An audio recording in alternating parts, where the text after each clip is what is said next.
Livro O Caminho do Artista. Apresentação: A arte é uma transação espiritual.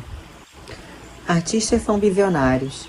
Praticamos uma forma de fé, enxergando um objetivo criativo que reluz à distância e seguimos em sua direção. Muitas vezes ele é visível para nós, mas não para os outros à nossa volta. Nem sempre lembramos, mas é nossa obra que cria o mercado, e não o mercado que cria a nossa obra. Às vezes somos chamados a peregrinar em nome da arte e duvidamos desse chamado, mas mesmo assim o atendemos. Estou escrevendo em uma mesa de laca chinesa, diante de uma janela com vista para o rio Hudson. Moro no Upper West Side, em Manhattan, um país por si só, onde trabalho transpondo peças musicais das páginas para o palco. Estou aqui porque a arte me chamou. Obediente, eu vim. Manhattan deve ser o lugar que tem a maior concentração de artistas nos Estados Unidos. Na parte onde moro, eles estão em cada esquina. Já fazem parte da paisagem. Escrevo o livro, olho para as luzes da cidade, reflito e concluo que Manhattan também me conhece a fundo. Componho melodias num piano a 10 quadras de onde o compositor Richard Rodgers, ainda já rapaz, conheceu Laurie Hart, o jovem baixinho que se tornaria seu grande parceiro artístico. Juntos, eles conseguiram sonhar mesmo nas piores circunstâncias. Meu apartamento fica em Riverside Drive, bem na ponta estreita da ilha. A Broadway está apenas um quarteirão atrás de mim. Observo o rio, agora negro ao pôr do sol, que pinta faixas coloridas no céu. O rio é largo e escuro, e em dias de vento forte, são muitos. A água fica agitada, repleta de marolas, com espuma branca. Determinados, rebocadores vermelhos avançam rio abaixo ou acima, puxando enormes barcaças. Manhattan é um porto e um desembarcadouro de sonhos. Esse lugar transborda de sonhadores. Todo artista sonha e chegamos aqui carregando esses anseios. Nem todos andam de preto ou fumam e bebem sem parar, protagonizando um romance barato que conta a história de suas vidas difíceis. Em prédios residenciais sem elevador, repletos de desejos e baratas, em bairros tão ruins que até os ratos já se mudaram de lá. Essa visão está equivocada. Assim como as baratas, os artistas estão por toda parte. Dos cortiços às coberturas de luxo. No meu prédio, além de mim, com o piano e a máquina de escrever, há uma cantora de ópera. Os garçons da vizinhança são quase sempre atores, e as jovens lindas que servem as mesas são bailarinas de verdade. Essa tarde, tomei uma xícara de chá no Edgar's Café, cujo nome homenageia o escritor Edgar Allan Poe, que morou em Manhattan e morreu no Bronx, ao norte da cidade. Já espiei as janelas do apartamento térreo de Leonard Bernstein, do edifício Dakota, e tenho uma sensação ruim toda vez que passo pela entrada, em arco, do prédio onde John Lennon foi assassinado. Moro a menos de um quarteirão da área frequentada por Duke Ellington, e no bairro há uma rua batizada em sua homenagem. Manhattan é uma cidade cheia de fantasmas. O poder criativo circula por desfiladeiros verticais, assim como outros poderes. Foi aqui que comecei a ensinar o caminho do artista. Fui chamada a ensinar, entre aspas, e atendi ao chamado com alguma relutância. Pensei, e como fica minha arte? Na época, eu ainda não havia descoberto que costumamos praticar aquilo que pregamos. Que ao desbloquear a criatividade dos outros, eu também desbloquearia a minha. E que, como todo artista, eu me desenvolveria muito mais facilmente caso estivesse ao lado de pessoas que dão os mesmos saltos de fé que eu. Quando recebi meu chamado, não imaginava quantas coisas boas o trabalho de professora traria a mim e aos outros. Em 1978, comecei a ensinar artistas a eliminar seus bloqueios e a se reerguer após uma queda criativa. Eu mostrava a eles os métodos que aprendi com minha prática e dizia frases incentivadoras como: lembre-se, há uma energia criativa querendo se expressar através de você.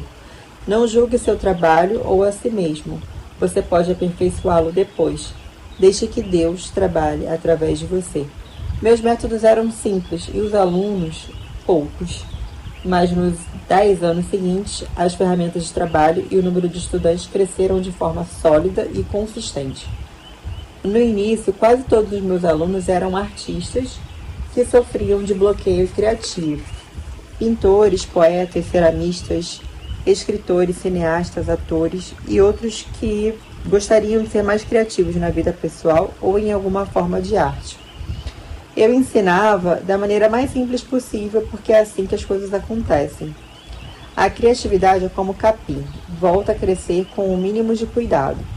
Eu ensinava meus alunos a fornecer nutrientes básicos ao seu espírito criativo e o estimulava necessário para mantê-lo alimentado. Os alunos respondiam produzindo livros, filmes, pinturas, fotografias e muito, muito mais. Faziam propaganda boca a boca do meu curso e com isso minhas turmas viviam cheias. Ao mesmo tempo, continuei praticando minha arte. Escrevi peças, romances e filmes. Criei roteiros de longas-metragens, programas de TV e contos. Escrevi poesias e fiz até arte performática. Com meu curso, eu mesma aprendi a usar novas ferramentas criativas. Produzi mais artigos sobre criatividade e, atendendo à insistência do meu amigo Mark Bryan, reuni o material usado nas aulas para transformá-lo em livro. Em certo momento, Mark e eu nos sentamos lado a lado para imprimir e organizar os textos que fariam parte do livro que eu enviaria a quem precisasse de ajuda. Nesse processo artesanal, nós o enviamos pelo correio para umas 1000 pessoas, que por sua vez fizeram cópias e as repassaram aos amigos. Começamos a ouvir histórias incríveis de recuperação. Pintores voltando a pintar, atores voltando a atuar, diretores voltando a dirigir e pessoas comuns ouvindo um chamado inesperado. Algumas tiveram revelações súbitas e outras passaram por um despertar mais lento. Jeremy P. Torcher, um editor muito conhecido na área de criatividade e potencial humano, leu um esboço do meu livro e decidiu publicá-lo. Organizei-o como um programa de 12 semanas, cada sessão lidando com um tema específico. Esse livro que você tem nas mãos é o resultado de 12 anos de prática como professora e 20 fazendo arte nas mais diversas formas. No início, chamei-o de Healing the Artist Within, curando o artista que há dentro de você. Por fim, depois de muita reflexão, decidi chamá-lo apenas de O Caminho do Artista. O livro explicava e explorava a criatividade como uma questão espiritual. Passei a testemunhar meus próprios milagres. Eu viajava muito para dar aulas e divulgar o livro, e nas sessões de autógrafo e outras aparições públicas, comecei a ser presenteada com CDs, livros, vídeos e cartas transmitindo mensagens como: usei seus métodos e criei isto. Muito obrigado. O elogio mais frequente era: seu livro mudou a minha vida. E eu ouvia isso de tantos artistas desconhecidos quanto de famosos, tanto em cidades pequenas quanto em metrópoles. Usando as ferramentas que lhes apresentei, pintores superaram o bloqueio e foram selecionados para exibir sua obra em grandes exposições. Escritores que haviam parado de escrever voltaram a escrever e chegaram a receber prêmios Emmy ou Grammy por seu trabalho. Eu me sentia humilde diante do poder de Deus, o grande Criador, capaz de restaurar a força, a vitalidade e a inspiração de caminhos criativos tão individuais, diversos e divergentes.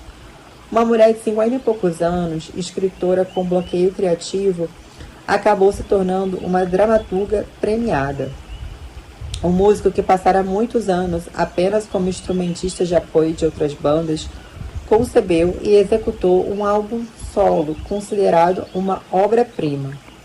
Sonhos antigos começaram a florescer em todo lugar que o grande criador tocava com sua mão de jardineiro. Recebi agradecimentos que deveriam ser dirigidos mais apropriadamente a Deus. Servi apenas como um canal para revelar que Ele ama os artistas e ajuda aqueles que se abrem à criatividade. De artista a artista, de mão em mão, o caminho do artista passou a se espalhar. Soube de grupos criativos que se formaram nas florestas do Panamá, no interior da Austrália e na redação do New York Times. Nos preceitos criativos desse livro, grupos druidas, sufis e budistas encontravam algo em comum. Com a internet, formaram-se grupos de discussão, ou como eu os chamo, aglomerados, que eram como grandes plantações que se expandiam até a Inglaterra, a Alemanha e depois a Suíça, com integrantes de um grupo de estudos junguianos. Assim como a vida, o caminho do artista, que passou a ser chamado de movimento, avançou de forma obstinada e voraz. Proliferaram artistas que ajudavam uns aos outros. Obras de arte surgiram e carreiras decolaram e se consolidaram. Fui uma feliz testemunha de tudo isso.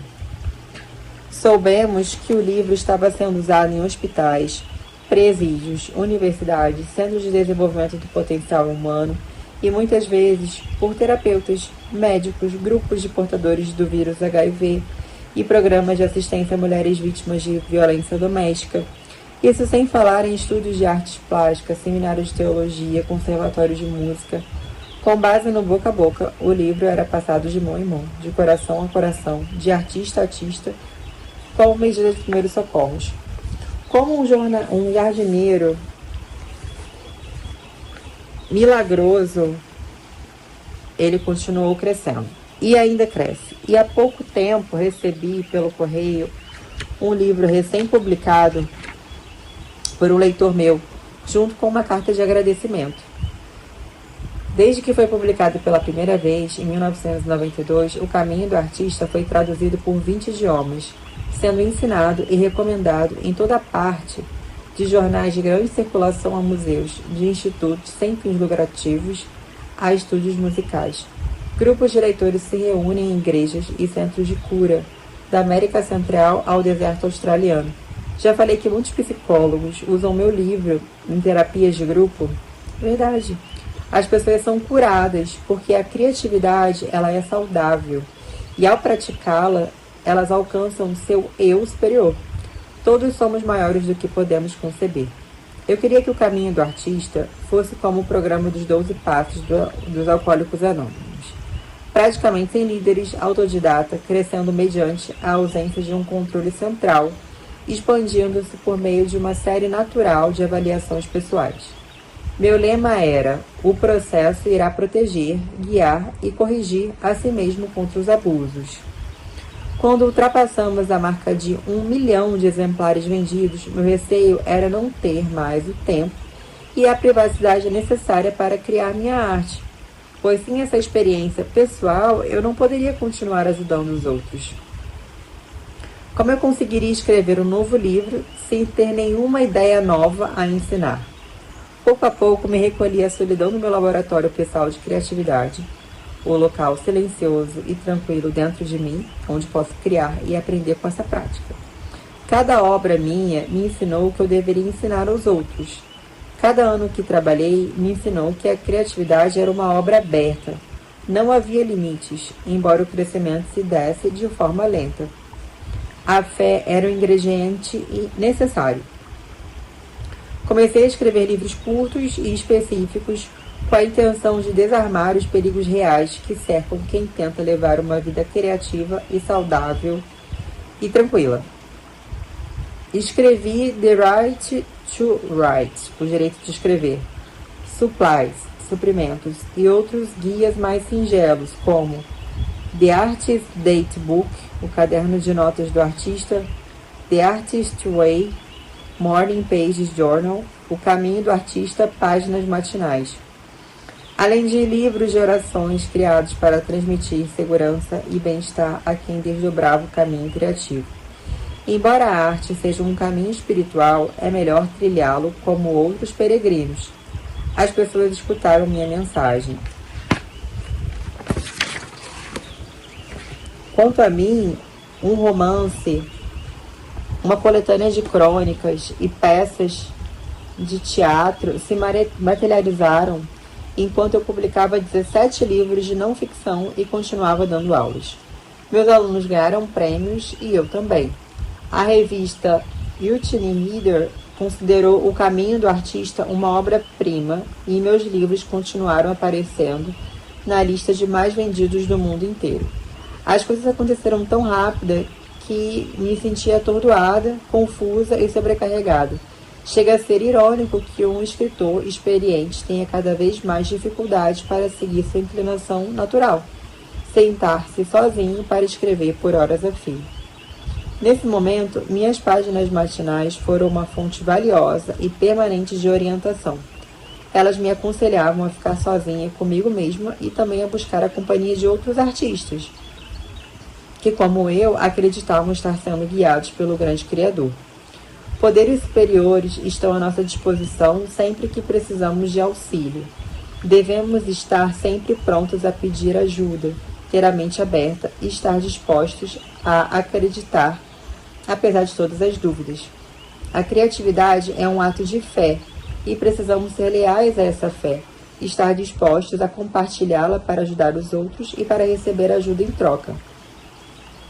Da minha janela, diante do rio Hudson, avisto uma grande ave voando alto. Faz dias que vejo essa ave enfrentando os ventos furiosos que formam uma corrente ao redor da ilha de Manhattan. É grande demais para ser um falcão e não parece uma gaivota. Mais ao norte, o vale do Hudson está repleto de águias. Mal posso acreditar que estou vendo uma agora, mas ela parece saber exatamente que é uma águia. Ela não diz o seu nome, ela o representa. Talvez na condição de artistas sejamos como esses pássaros, confundidos por nós mesmos e pelos outros, como se pertencêssemos a uma espécie, sendo levados pela corrente dos nossos sonhos, caçando nos desfiladeiros do comércio algo que enxergamos do alto. Para os artistas, usar as asas e fazer uma oração são procedimentos de rotina. Precisamos confiar no nosso processo e olhar muito além dos resultados. Ao longo dos séculos, os artistas falaram muito sobre inspiração, acreditando que Deus ou algum anjo se comunicava com eles. Na nossa era, é raro que alguém ainda fale da arte como uma experiência espiritual. Mesmo assim, a experiência central da criatividade é mística. Ao abrir a alma para o que deve ser feito, encontramos o autor de toda a criação. Artistas trabalham duro. Temos uma devoção monástica à nossa obra. Assim como os monges, alguns de nós terão visões grandiosas e outros trabalharão pelo resto de seus dias, vendo a glória de longe, ajoelhados na capela. Por isso oramos. A fama virá para alguns. A honra visitará todos os que se esforçam. Como artistas, vivenciamos o fato de que Deus está nos detalhes. Realizamos nossa arte, levamos uma vida artística. E levando uma vida artística, somos tocados pela mão do Criador.